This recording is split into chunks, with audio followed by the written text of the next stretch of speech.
আসলে ওনাকে পরিচয় করতে গেলে অনেকভাবে পরিচয় করা যায়।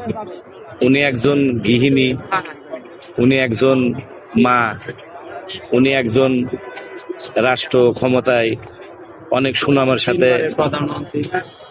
রাষ্ট্র পরিচালনা করছে। ঠিক আছে, উনি একজন অনেক উঁচু মাপের মানুষ, যে কথা বলে কম, কাজ করে বেশি। ওনার গুণের কথা বলতে গেলে শেষ হবে না। ঠিক আছে, তারপরেও আমরা দোয়া করি আল্লাহ ওনাকে সুস্থতা দান করুক, আর হায়াতের মালিক হলো আল্লাহ। ঠিক আছে, ওনার যতটুকু হায়াত আছে আল্লাহ ততটুকু ওনাকে বাঁচায় রাখবেন। ঠিক আছে, এটাই আমার চাওয়া পাওয়া। বেগম জিয়ার পূর্ণতাকে পূরণ করতে পারবেন না। ঠিক আছে, ওনার যে পূর্ণতা, ওনার যে রাষ্ট্র ক্ষমতা, ওনার যে পরিচালনা, এই পূর্ণতা কেউ করতে পারবে না।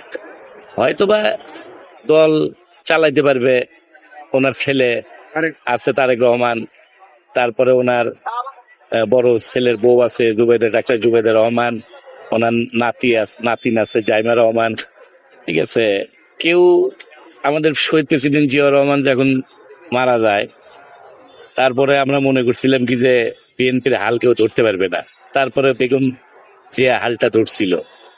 ঠিক আছে, তা কেউ, আমার বাবা চলে গেল আর একজন করবে, এই গ্যাপটা কেউ না কেউ কেউ আল্লাহ পূরণ করে দিবেই।